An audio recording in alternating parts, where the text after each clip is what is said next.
Good afternoon, just everyone. Hopefully you can hear me. It seems to be working all right. I'm just going to tinker with the music audio a little bit. Let me know how the... No, it hates me. Let me know how the music is relative to me. Thank you very much, Mandy, and thank you everyone else in chat. Yes, it is my birthday, and not only, but it is my 40th birthday. I am old, my knees are old, my lower back is old, everything's falling apart. Yeah, that's how it is. But yes, it is my birthday, and thank you so much for all the birthday wishes. I really appreciate it. Yes, The Oldening. That's the second Highlander film, yeah? DC Bradshaw, The Oldening. 40 euro spring chicken, thank you so much. Yes, I intend to become just more cantankerous and sarcastic than I already am.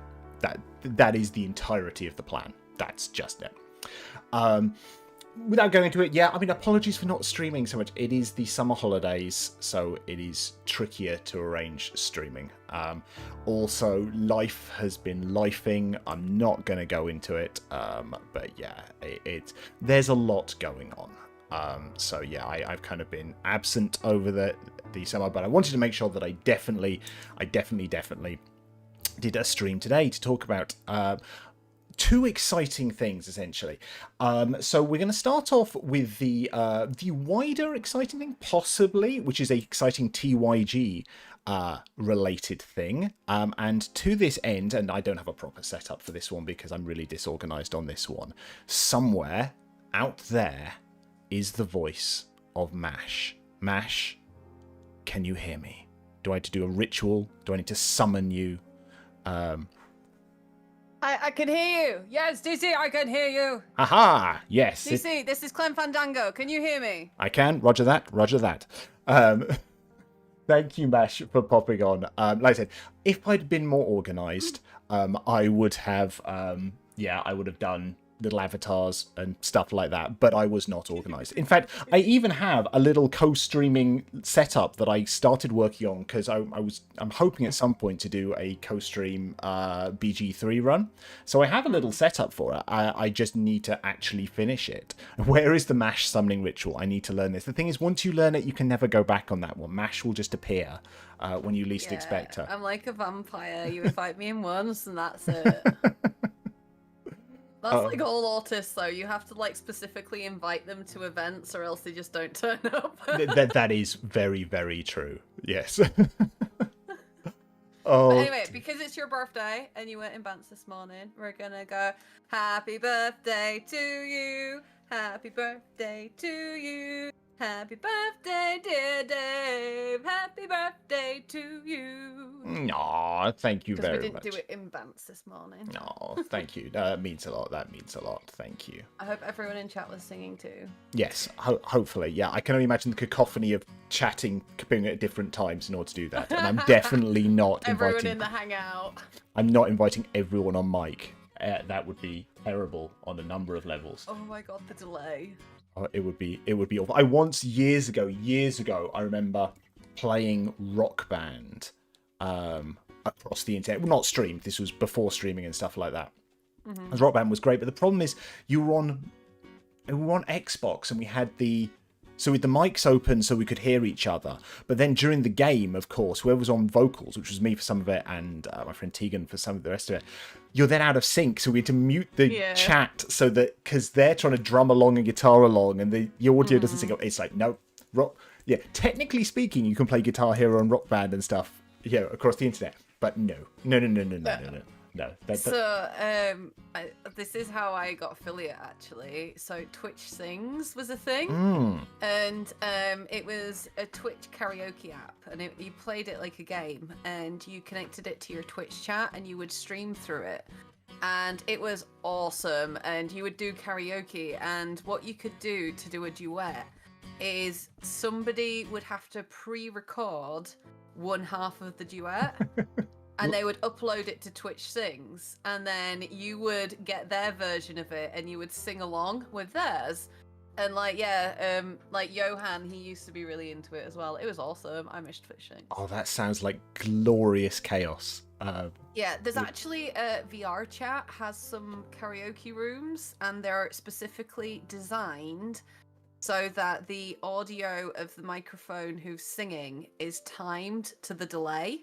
Nice. So like they delay the music, so it's like delayed for the thing, but they haven't quite got it right, but it's a lot better than some of them. Yeah, no, I mean that's it sounds like a solvable problem. It's just working out the little details of it. But yeah, that's cool. That's cool. And I've gone off on a tangent already on this one, which is brilliant. Yeah, this is what happens when you summon MASH to your stream, especially when you're not prepared for it. No, don't be sorry. Don't be sorry. It's great.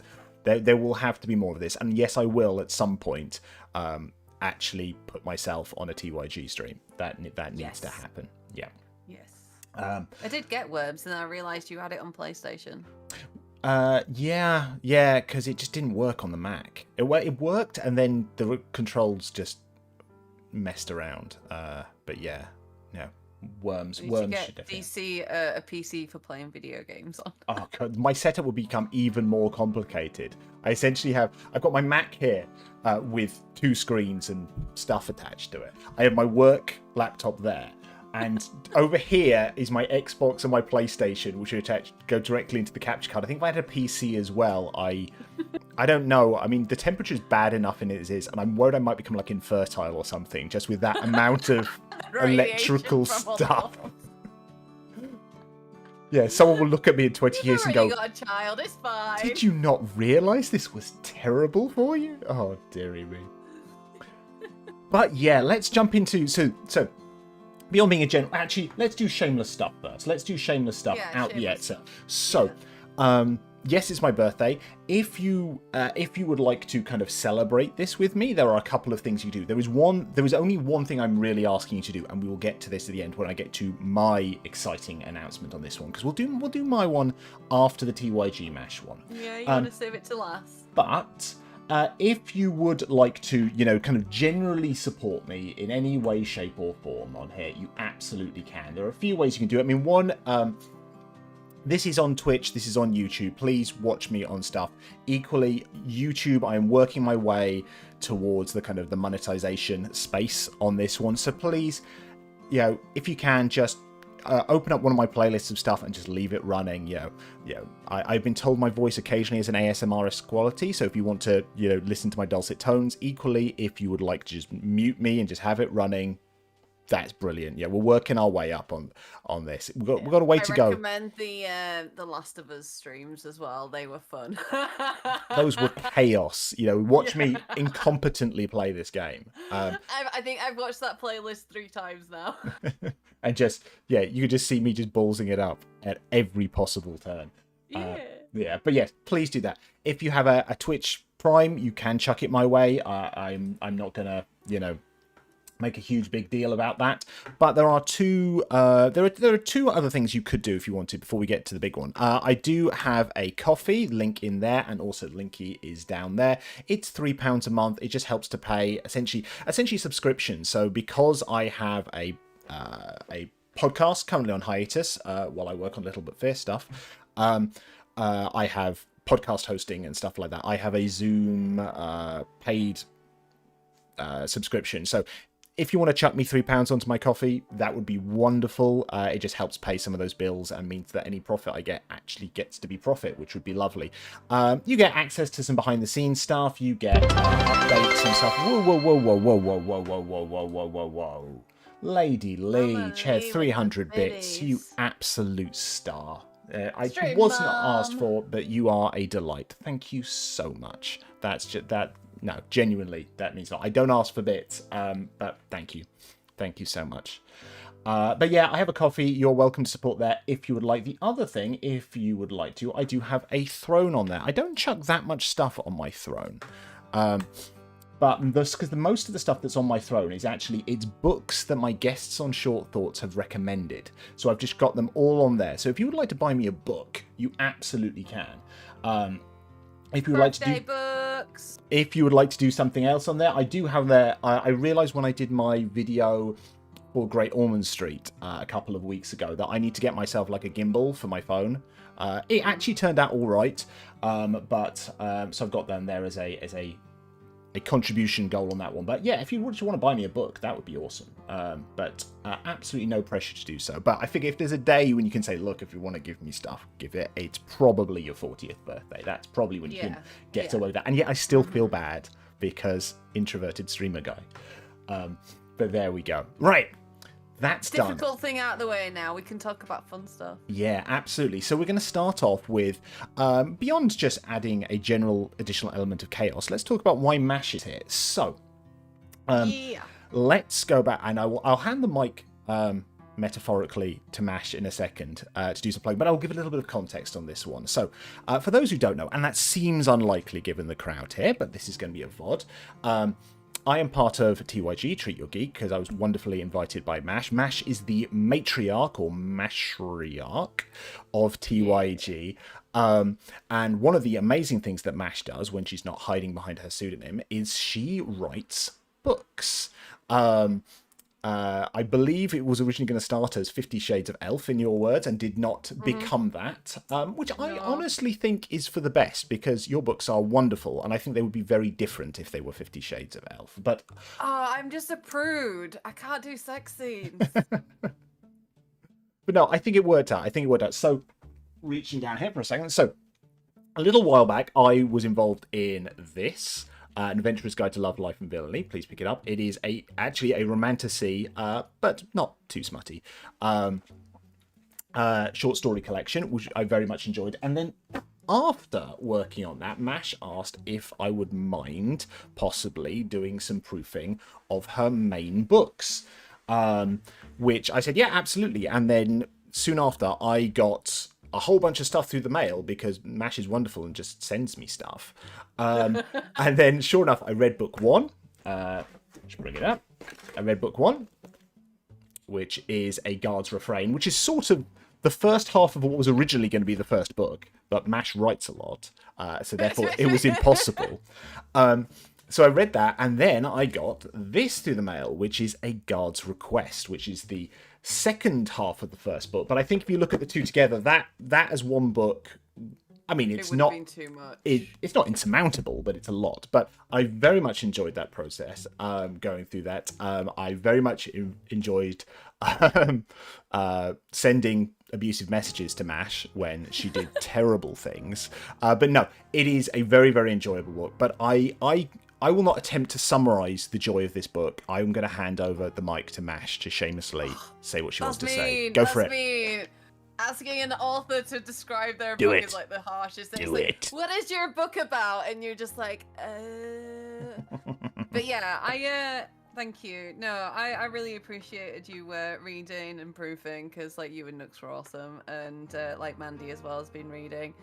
But like, yeah, it's at its core, and I'm gonna be really vague about it, but at its core, it's a love story. It's about two women who very much care about each other but can't be together, and they're very lonely in their own different ways, and they have to go on these adventures, and one of them has to go through a very personal adventure, and the other one has to go off and save the world. And whilst that's happening, you've got the Empire doing Empire things, and you have the Demon Queen who's having to deal with that Empire, and there's a lot of political drama there.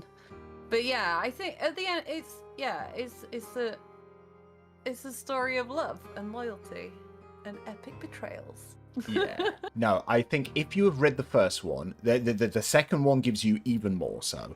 And you will start to find that the various threads of it start coming together, sometimes in unexpected ways. And that's really nice when you start to see, oh, wait, okay, this is all starting to come together. And no, it is, without going too deep into just terrible literary tropes, I think there's definitely a roller coaster element to it. You know, I think whereas book one, you know, I mean, book one, there's almost a Fellowship of the Ring element of we're going out on a quest, things are happening, and you kind of, not that it's predictable, because that would be very, very mean to say, and completely not true, but you can kind of go, I think I know what's going to happen next. You don't get that in book two. Book two starts a little bit that way, and then, wow, there are some twists and turns, and it is, no, I very much enjoyed it.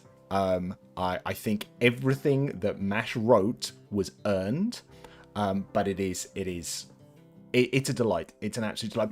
But Mash, why are we talking about it today, or specifically this week? Well, why would it be important to talk about book 2 this week? Because it comes out tomorrow. Hey, there we go. It's like we planned this, except we totally didn't. Yeah.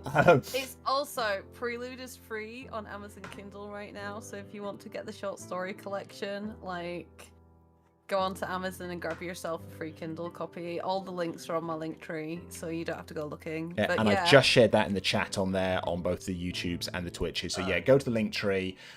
Prelude to Light, so that's the short story collection that gives some additional context. And I'll fess up on this one. I did not have time to read it because I finished book 1 and then book 2 arrived and I needed to dive straight into it. But yeah, even more delicious stuff in that one. I think it'll be really interesting if you do go back to Prelude sometime because, like, I think depending on which book you start with, the favorite character changes. It's like, did you have a favorite character in the end of book 2? There are a lot I'm very, very fond of, I think, but but you're right, and I don't want to give anything away of what we do with this one. But no, I think it changes a lot, and I think something nice about book 2 is you actually get into even more into the mindset of certain characters as they go through various emotional trauma. Which we have a Discord chat, which is myself, Mash, and Nux, who is also proofing it, which I then renamed to Mash's literary emotional trauma group, because there's a lot that happens in this, but no, it's really nice to get under the skin, and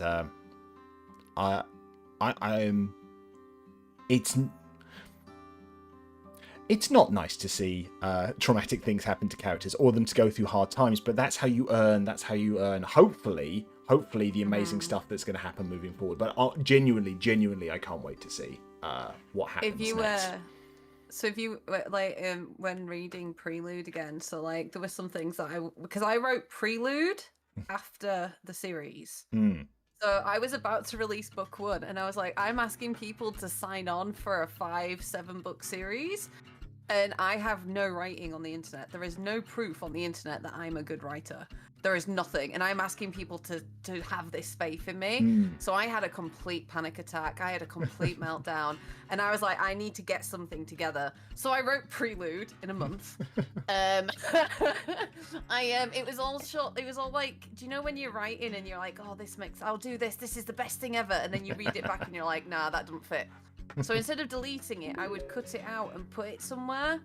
And then I found all these little bits that I had, and then I was like, oh, these will all make really good, short stories. And then, so I made Prelude. So Prelude came after, which meant I could set the stage for stuff that happened in the series. So, like, oh, I saw, like, Pockets has just donated. I wasn't going to interrupt you mid-flow. But, no, you thanks, go. Pockets. Yeah. Thank you very much. Oh, people doing nice things. Yeah. But yeah, so I Prelude. can't really spoil it. Yeah, so I could put stuff in. So in it's actually in book 2. There's 2 moments, but like there's a moment when Rayla smiles and someone's like, "What are you thinking about?" And they're talking about something that happens in Prelude. So that little smile that Rayla's sat there and she's just smiling to herself, and then Theron's like, "Oh, what are you thinking about?" And it's she's thinking about the moment in the previous book in Prelude. So like there's lots of little moments that I got to do with that, which are really fun. Yeah, no, I think you walk a very good line in terms of how much flashback you do. Some authors are incredibly self-indulgent in jumping you out of the narrative and doing flashbacks. I think you do it very selectively, and the fact that a lot of these stories that are in Prelude were maybe originally going to be flashbacks in the main narrative, yeah, but you took them out for editing and then you put them there. I think it means you get the perfect balance of, look, there's just the right amount of flashback in it to have the information that you need, but if you have read Prelude, if you know those little extra bits, then it's all the richer, all the sweeter. And I'm genuinely looking forward to it, because as you say, I get it kind of backwards, that I get for you to fill in those gaps and go, oh, that's wonderful, as opposed to other people who will read it and go, well, why? And then you get to when the moment delivers, it's like, oh my god, that's amazing. So I get to see it backwards, so that'll be interesting. Yay. No, I'm genuinely looking forward to it, because I've got a little while before I get to proof book 3. Yeah. I'm resisting the urge. You did share that there was some stuff that I could read. It's like, no, I'm going to read it. I want to read it all in one go, once it's ready. But no, I'll put it this way. I'm really sorry, but you're all going to want book 3 a lot sooner than you're going to get it, just because of how book 2 ends. So I will understand if people wait a little while before finishing it. I'm not sorry. No, but... nor should you be. No. Dude, I do you know what? The end of book 2, I didn't ever realize how important it was when I wrote it, but it was there were 3 scenes, right? 3 scenes that I kept from my original idea, and I got rid of everything else. Even Rayla was a dude. There wasn't 10 kingdoms. There was so much different, right? The only thing I kept, the end of book 2, the bathtub scene, and the end of book 1. Oh, the bathtub scene. That is something that people have to look forward to. I saw a thing pop up, and I just... New follow. Whoa. Yeah, so a new follow from Cryptid Dog, thank you very much. And somebody, it's anonymous on there, donated 25 quid towards getting me a phone gimbal. You are a freaking delight. Genuinely, that is absolutely lovely. Thank you. Much love. Cryptid's new to the community. Jay raided them the other day, and we've made fast friends. Oh, awesome! No, I continue to be impressed by the whole of TYG, to be honest. And actually the community feel to it, because it is very much that, and how quickly, people want to join the community, and the open arms with which you invite people in. Mm-hmm. It's wonderful. I mean, I'll just pick 2 examples. One selfish as me. The fact that, you invited me in with open arms and, shouted at you to do work. There's that as well. In that sense, it is slavery. But no, no, genuinely, it means a lot. And also, I think having seen it secondhand, of Eminog, who is an absolute delight and is now absolutely stuck into the TYG-ness of TYG. It's wonderful to see. So honestly, can't say enough wonderful things about Treat Your Geek and the wonderful work that yourself and Scruff and Nouvel and everyone else are doing. Encouraged to work. Bajoran workers. You don't have to do all that stuff to be a part of TYG. Well, just submit your clips to the clip show. Mm-hmm. That's all you need to do, and we'll support you. And, if you want to do articles, if you want to write books, if you want to do the things, there's opportunities for everyone. You get in, you put in you get out what you put in. And if you come to me and, Mash, I want to learn how to edit videos, I'll be like, cool, I've got shitloads to edit. What do you want to learn? Cool. Do you want to come learn to do shorts? Do you want long form? Do you want to do fancy clip show edits? What do you want to learn? Let's learn it. And if I don't know how to do it, we'll Google it and we'll learn together. I think also as well, because I think it's fair to say that everyone's going through their own stuff. Everyone's going through stuff. We're all slightly dysfunctional messes.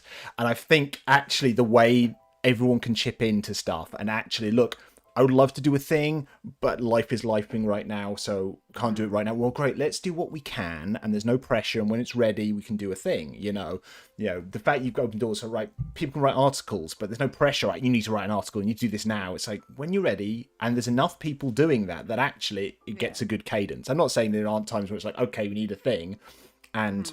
for example... Yeah, but even if we do need a thing, we can be like, hey guys, has anyone got something? And then the ADHDers will be like, 20 things that I've not finished. Exactly. This is me shouting you out as well. When you said, could you record something for the ponies retrospective? And I said, yes, absolutely. I will do that thing. And then did not do the thing. And then you found an easier way for me to do the thing really easily. Because I was completely disorganized and didn't sort up the VTuber stuff. But you're like, I found a thing, just need the audio. And there we go. And it worked an absolute freaking treat. So accessibility is at the forefront of TYG because, like, we wouldn't be here if it wasn't for our spice and our disabilities. Like, if I wasn't disabled, I'd have a job. Like, you know, like if I wasn't disabled, I wouldn't have written a book. So we always like cater things around our disabilities because, you know, it's what makes us us. And like the spice, the disabilities, the hyperactiveness, the inability to do things. I mean, Jesus, my OCD, like, it's a superpower being so like OCD because I can hear things in audios that other people cannot. Like, and they think I'm making it up half the time. But it makes us better, but also like it's why it's so hard to do it on our own. Yeah. And so, like, if we all do it together, and, like, if I have a day where I flare up, I'll be like, hey, can someone do stream today? And, like, I've got 3 people ready to go, so... Absolutely. And it the does... sum of our parts. And it does pay off, you know, as shown in... so, once I finished reading A Guard's Request, you know, I'd scribbled and stuff, and oh my god, did I not want to scribble in it? It seemed like sacrilege scribbling on it, and Mash is like, it's a editing copy, please write on it. So, right, I'll do it. And then we jumped on a call to go through it, and then Mash probably, I think, immediately regretted hearing me say pedantic little things. I loved it. I'll say generally incredibly well written, stuff like that, and my pedantry is absolutely pedantry. But but the fact is, yeah, the fact that you didn't go, I regret this. I regret everything. I was there for it. Like, yeah, no, anyone who's like, because when it's your own stuff. Like, you have to remember, I came up with the original story in, like, 2015, and then I started writing in I started planning in 2017. So, like, I finished the first draft in, like, 2020. Because, like, yeah, we did book club during COVID. So, like, we like, literally during lockdown, we're reading my book as beta testing on, like, Sunday nights, and we read all of the series out loud. And, like, so, yeah, that was, like, 5 years ago? Time flies. And COVID does weird things to time. Can you imagine, like, I've been staring at these words for so long, though. Like, they all... And, like, I've rewritten it so many times as well. So, like, I forget what's in there. So, yeah, it's better to have someone else look at it. Absolutely. And I get to do it to you one day. Yes, absolutely. So let's use that as a nice little segue to talk about the other thing. So the other thing. So I've been promising this for a very, very long time, and this being my birthday meant I had a good milestone to go towards. So this is the day that I'm going to launch the thing, and I can shamelessly ask you to follow the thing and share it, because yeah, I'm going to be I'm going to do it immediately after this stream. I'm going to be putting up a load of links on socials. Please retweet, repost, share, etc. So let me jump across to sharing my screen, and let's talk about this thing. So, it went so wrong. I was doing so well. Right, let's change which screen we're doing. Not Elgato. There we go. So here we go. So this is live right now. Let's zoom in a little bit more on this one. So this is the pre-launch page for Little But Fierce, Streamlined 5th edition for children of all ages. So a little bit of context on this one. So 3 years ago, I released a starter edition for a project called Little But Fierce. Now, Little But Fierce, as the name suggests, it is a complete rewrite of D&D 5th edition using the Creative Commons stuff. I haven't just ripped them off.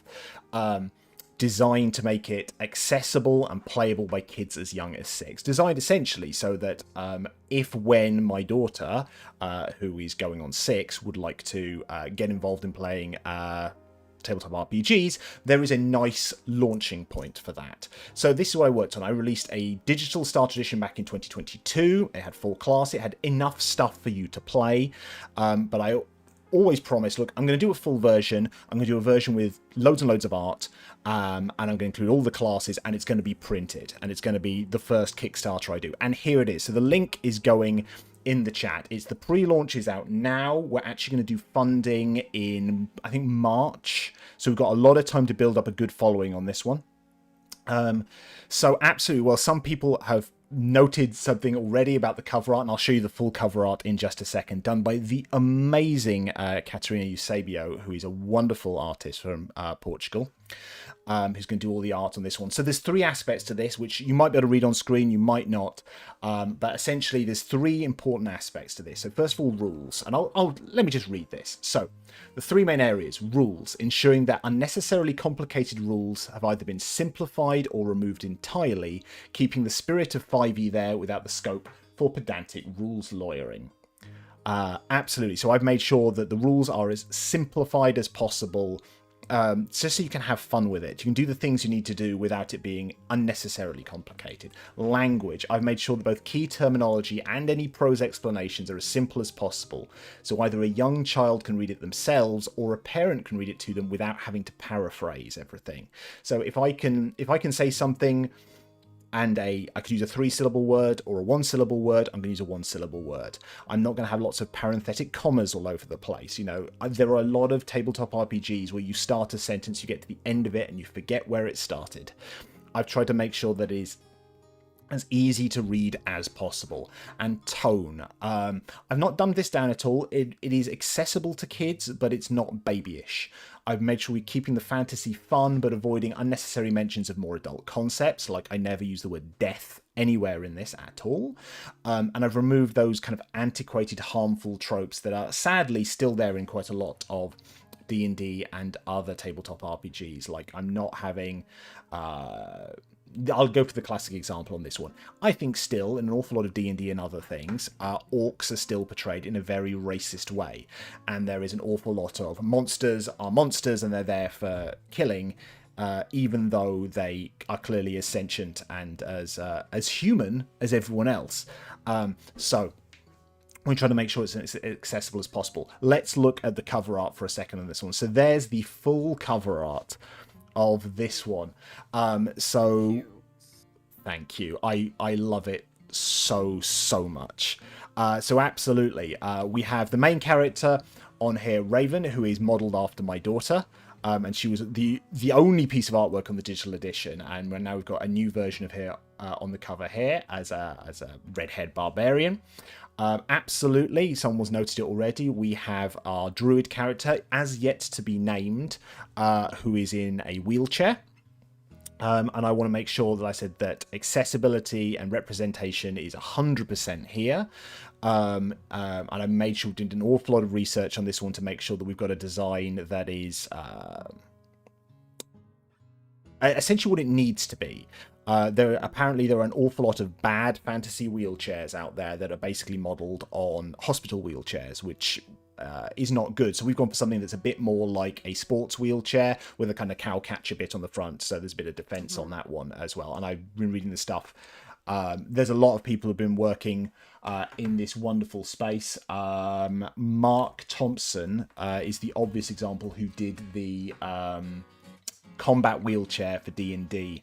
I made sure I read everything that they've written related to this to make sure that we're representing this as well as possible. And absolutely, we're going to bring in an accessibility consultant on that one to make sure that all the stuff about disability is handled correctly in the text at the end. We've got our wonderful birdfolk bard on there as well. We have a cat character here who is based on my sadly departed cat Felicia. But she's included there because I wanted to make sure she was included on there as a pet. And we also have our a gnome bard at the back, who you might not be able to see. Let me do a sneaky zoom in on this one, just so you can see them a bit better on this one. You will see that not only is she a gnome of colour, but Katarina had the great idea of giving her Vertigulo, which I think was a lovely touch on that one. So I really love the cover. I really do. I love the shadows as well, because you've got like the dragon shapes, and so it looks like the 3-headed dragon. Absolutely, yeah. It's I wanted to have the note of, right, they're charging towards something, they're little but fierce.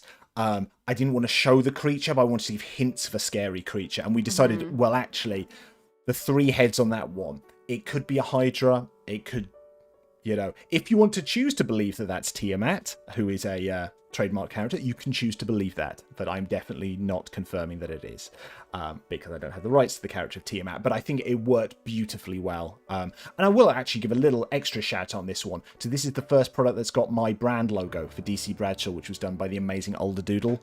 I've been meaning to get a proper brand logo for a long time, and now it's here, which is wonderful. So yeah, link is in the chat. I'll chuck it in the chat again. So my ask for you, if you've not done so already, please click that notify me on launch button. I want to try and get in place so that when we actually launch the funding in March, that we've got, let's touch wood on this one, that we've got at least 1,000 people have clicked that notify on launch button. Because what I want to be able to do is, fund it, cover all my costs and all of that, and then jump straight into some very exciting stretch goals. And I've tried to make sure that this is as low risk as possible.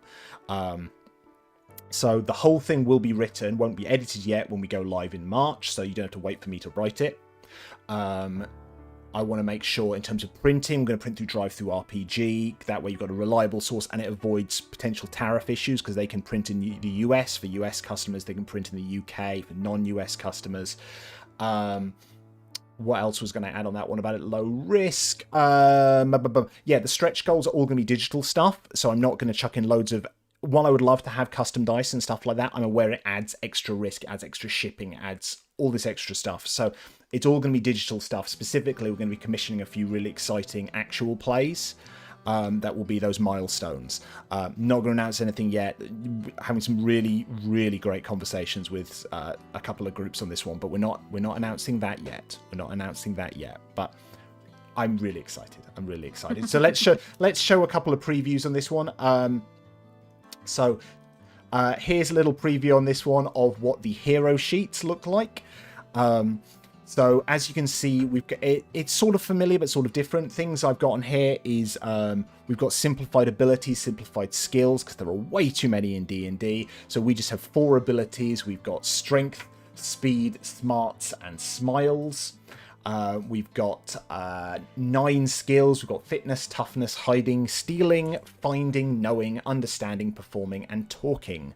And you'll notice on here that we've got, and this was a recommendation from Steph of Tabletop RPG Kids, all these abilities and skills have really clear icons on there. So for the kids who they're still struggling with their reading, they can just reference the pictures to make their life an awful lot easier on this one, because I want this to be accessible for kids as young as 6. But I've heard from playtesters that actually even the adults at the table, they like this kind of stuff. I'm not going to say it's better than D&D. That's a heck of a claim. But while it's designed to be accessible by kids, it's for everyone. Yeah, and if you've got like partially sighted players and stuff, or who need to like take the glasses off to see things, they can just see the icons. Absolutely. Like there's lots of versatility to it. Yeah. So that's a nice little preview of what the hero sheets look like. Let's jump into some other bits. We've got 3 preview pages on here. So this is a preview of some of the classes. So we have 11 classes in this, which are modified versions or combinations of some classes. Because if I couldn't see a way to differentiate between 2 classes when bringing it to this kind of child accessible level, I didn't bother, essentially. So I don't have a sorcerer equivalent, because actually when you get down to it, sorcerers and wizards are very, very similar. So I haven't split the 2 out. So what we have is we have barbarians, bards, druids, fighters, knights, mages, monks, priests, scouts, thieves, and tinkerers. Some of which will be very, very familiar in terms of for example, the fighter class is, broadly speaking, just a conversion over of the 5th fighter class, because it works perfectly fine. And I have used the older 2014 as a basis for this, just because while I like some stuff in the 2024, it definitely makes it more complicated. But some others are very, very different. For example, Scouts, which is my version of Rangers, I've drawn in from various versions of the Ranger class to try and get the best of the best on this one. Tinkerers, I basically had to make from scratch, again inspired by a variety of sources, because the Artificer in 5th edition is not in Creative Commons yet. So I had to draw from a variety of different places, but it couldn't be a direct port over. And yes, there is, of course, the caveat.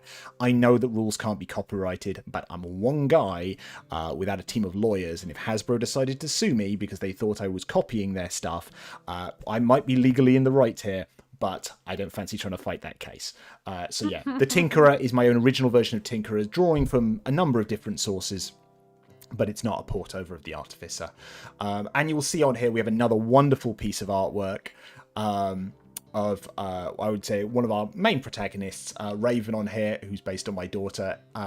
Barbarian, we could have gone for an angry charge again. I thought it'd be funny to see her lifting a giant log and... not happy about the fact that her cat is asleep on it. So I love this piece of artwork. I really, really do. In fact, I love all the artwork. I think it's great. But no, I thought you would like this one. So let's jump across. This one is from some of the spells, and you won't be able to see the details on this one, but this is part of the spells chapter that Katarina thought would be a good one to get a bit of artwork on. So this is a summary of some of the Bard and Druid spells. It's worth noticing some names haven't changed. Some I've simplified them, again, to make them more accessible, just to use easier words when we can, or less scary concepts in there. We've got the piece of artwork there of our druid character who is summoning some creatures. And I absolutely love the kind of rainbowness of all of them. I actually gave a reference, and this is one for the 80s, 90s kids, that I wanted the creatures to look a little bit like the animal totems from the 80s, 90s cartoon Visionaries. So that's one out there for the people who remember that one. But that's why we've got these very... not monochromatic, but primary colours, rather than making them kind of the correct colours for those animals. There's also a slight kind of Pokemon feel to it as well. You'll notice on here, and you see it throughout, that all the spellcasters have an icon on there. So the bards want to have these musical notes. The druid has a leaf.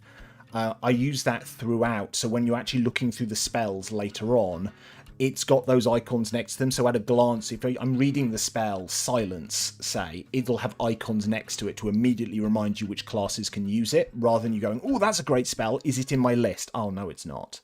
So again, it's just trying to make it as easy as possible. And you know what? I hate that. Honestly, character creation is the single worst part of tabletop for me. I hate it. Yeah. We did one. It was a space one. And it had taken... I was so bored. It took us 8 hours, and we hadn't done any role play. We were just doing crunchy numbering. Yeah, so angry. No, I remember the first time I ran D&D for a group, right, and I wanted to let them design their own characters, and I realised that was probably a mistake, because, we spent a good hour or something designing characters before we even got into it, yeah. No, thanks, Mandy. It's such a good idea. Other tabletop RPGs could benefit from symbols. It's a simple thing, and I'm annoyed I didn't think of it originally, but when Steph mentioned, it's like, yeah, I really got to take that and run with it, because it just makes life easier. Anything that makes life easier. Equally, in the digital copy of it, it's something I've kept through from the starter edition. All of these names of spells are actually internal hyperlinks. So if you click it, you will go to that page. It just makes it easier, to flick between it, especially if there's lots and lots of pages. So I've tried to make sure anywhere where there's an obvious, where it would be useful to have that be a link, I've made it a link. It does mean I'm going to check them all before we publish it, but it's one of the things I really wanted to make sure was in there. And the last of the preview pages on this one is part of the Storyteller's Guide section to it. And it's one big book, but the last chapter on this is the Storyteller's Guide. And this is on safety tools, because they are really, really important on this one. So this has got things like lines, which is a familiar concept. The X card, as in, I'm really not happy with this, we need to stop. And two other suggestions on there, traffic lights and remote control on that one. So for those who aren't familiar with safety tools, they're useful in all tabletop RPG settings, because everyone will have things that they're scared of or they don't want to include in their game. And while you can preempt a lot by asking people, you will end up in games with people encountering things they didn't realise they found scary. Now, I would certainly hope that never in a game of Little But Fierce we're going to have some truly horrific concepts, but if someone realises that actually they're more scared of spiders than they thought of. They need a way to be able to tell the storyteller that they're not happy about this bit with spiders and they need to kind of jump out of it somehow. So we've got a few concepts here. Traffic lights is an easy one. You literally have green, amber, and red pieces of card in front of them, and they can just put a card forward or point at one whenever they want.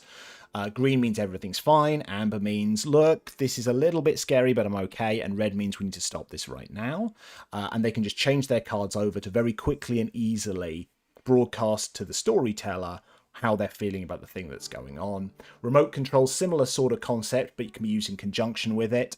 The notion that anytime someone can say pause, look, we need to take a little break, it's fine. Equally got rewind and fast forward. Rewind for saying, look, can we just redo that bit? You know, not because I wasn't happy with the dice, but it's going in a direction I didn't think it was going to be going, and it's getting a little bit, it's making them uncomfortable, so they just want to take a step back and do it slightly differently. Again, not to metagame, not to cheese, not to cheat, but because it's the direction of travel is getting a little uncomfortable. Fast forward is similarly the idea of, well, actually, I'm okay with this happening, but can we just jump to afterwards? You know, the scary thing's happening, you know, we're walking through the dungeon and there's skeletons, but it's a little bit creepy for me, so can we jump ahead to when we get out the other side? Yes, absolutely we can. And these tools are so important. I've made this section on safety tools as part of a larger chapter called Having Fun, because it's really important to have these conversations. I talk about the idea of genre in there. You know, if you're talking to a bunch of kids, or anyone in fact, and saying, look, we want to play Little But Fierce or another game, what film do you want it to be like? You know, because that's a really important question, because if you say fantasy, that could mean anything. It really could. You know, My Little Pony's fantasy. You know, Lord of the Rings is fantasy. Yeah, which one do you want to be like? I even put the example in there that I stole from Till Dice Do Us Part. If someone says they want it to be like Batman, which Batman? Is it Lego Batman? Is it Adam West Batman? Is it Christian Bale, I'm the Batman kind of Batman? Those are very different genres. And as long as everyone agrees what sort of game are we playing, it should mean that everyone is relatively happy, or at least we can find somewhere in that Venn diagram there'll be a game that everyone wants to play. But the last thing you want is everyone, you know, finally is excited to do it, and it's not the game they thought it was. So do you want a hot take that's going to get me cancelled? Yes, go for it. Do you want to know who my favourite Batman is? Oh no, go for it. Say it. George Clooney.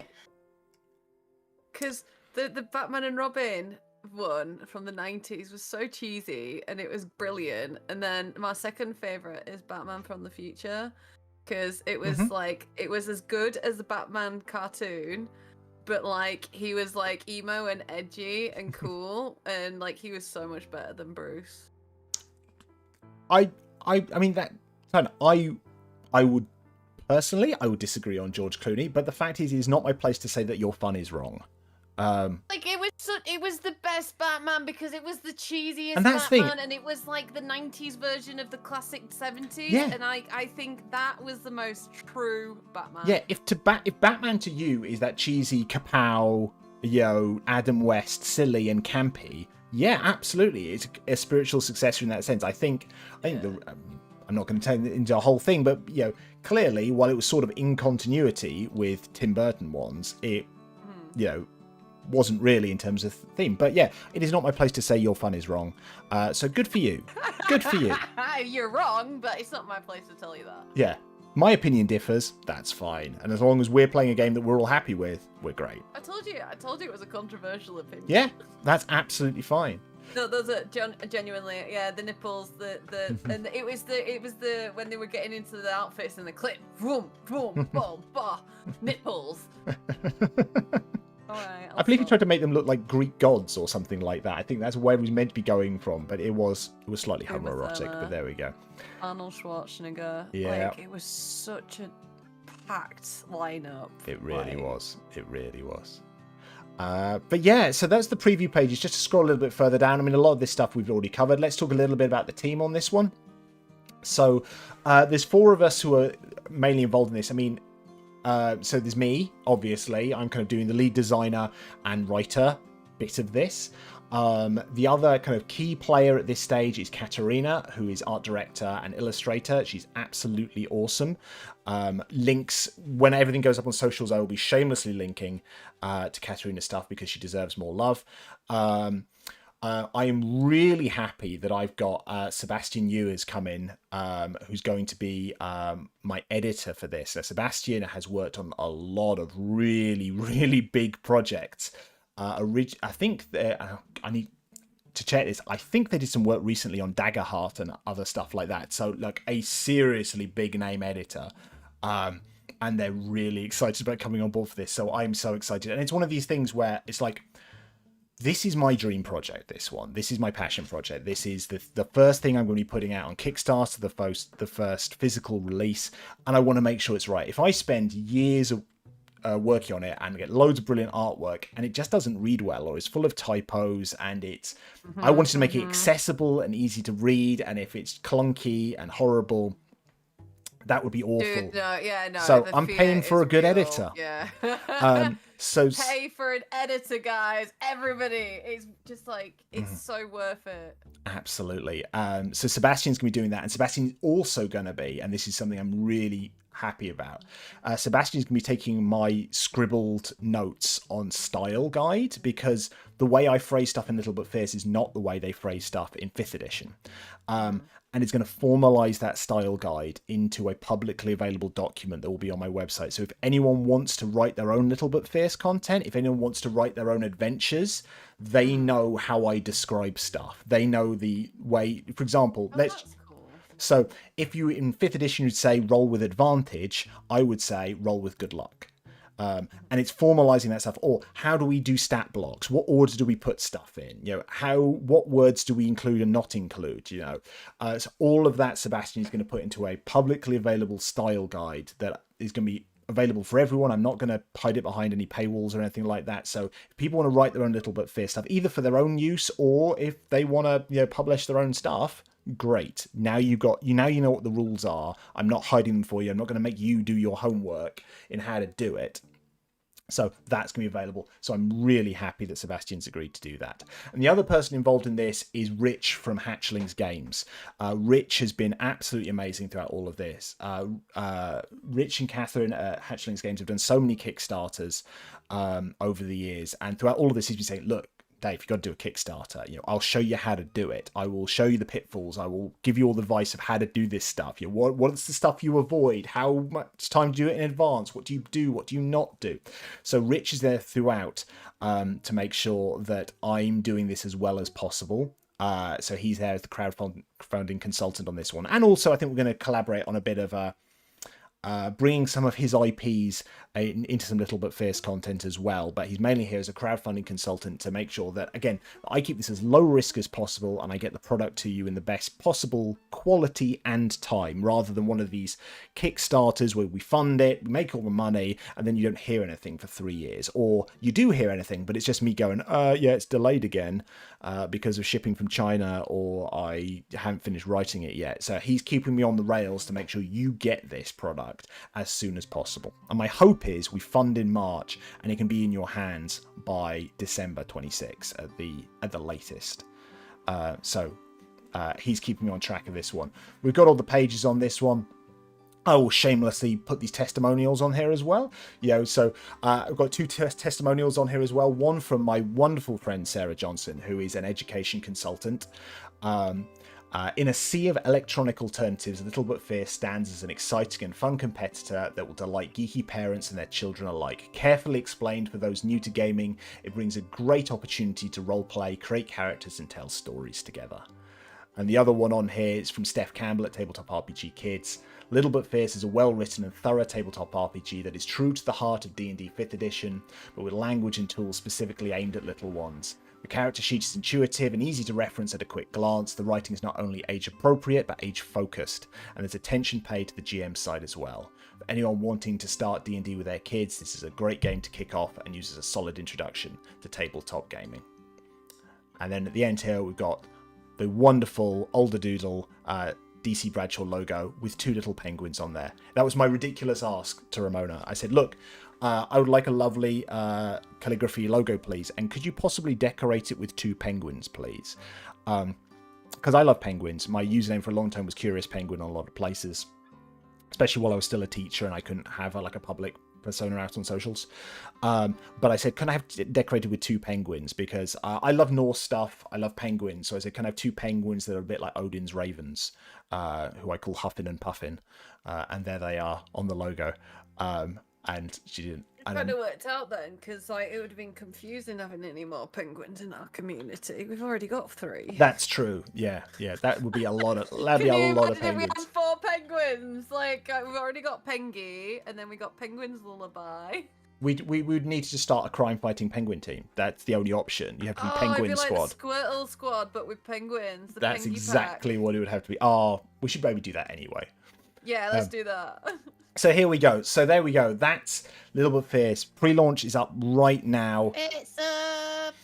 Please follow that link, click that button, share it. I'm going to be putting stuff on social, so I'm going to be putting stuff on Blue Sky. I'm going to put it on Threads, Facebook, We have something to do as well. LinkedIn as well, because I'm really trying to push using LinkedIn more for my creative stuff as well, because this is my second job.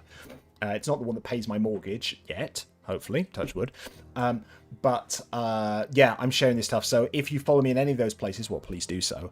And then please share it with people. Repost, retweet, tag people you think might be interested.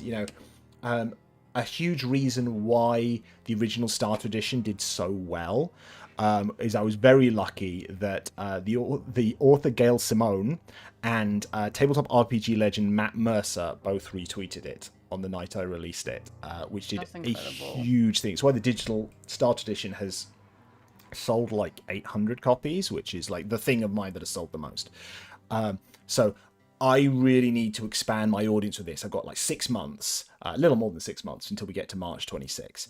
And I said, I want that. I want 1,000 people following this product. So when I hit launch, that it does as well as possible. So please,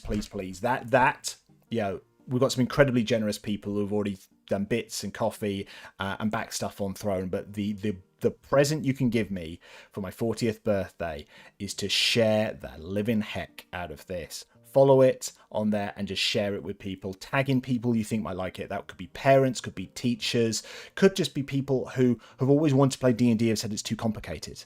It could be neurospicy people. It could be autistic people. Who do you think might want to play D&D that is more accessible?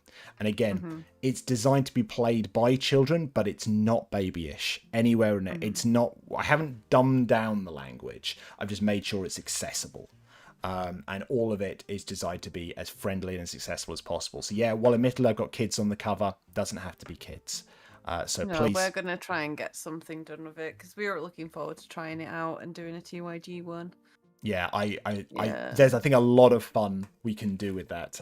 So I'm already plotting and scheming what we can do with that. English is an additional language, absolutely. Thanks Tegan on that one. Yeah, people who want to play it, but their English is maybe they're not as comfortable with some of the more lawyerish ways things are described in other tabletop RPG games. So please share the link everywhere. I'm going to be shamelessly putting stuff on socials after this. Please share far and wide. And that's it. I've run a couple of minutes over, but that's absolutely fine. We did it, and thank you so much, Mash, for coming on. So let me just share those links again on that one. So the 2 big links on this one. So please follow Mash, aka the distinguished author Ash Hester, on all the places. You can pick up Prelude, so that's the short story collection, for free on Kindle right now, and the new book, A Guard's Request, is coming out tomorrow. So please. Look at that cover. Yeah, let's shamelessly show that a bit more and try not to get the ring light in it. There we go. Or ring light, or get the ring over the ring. No, can I do it? Get the ring over the ring. Don't say it. Don't snigger. Mean. Yeah, there we go. That cover's so mean. I love it. But yes, please buy that. Get the free copy of Prelude. And then the other thing, absolutely Little But Fierce. Please shamelessly share that with people. Do the best that you can to put it into their hands. WhatsApp people. I bet either you are parents, you know some teachers, you know some people who work in care, neurospicy people, ESL people. Please just point them at this. All they've got to do at this stage is just click notify me on launch. I'm not asking for any money at this stage. It's just notify me on launch.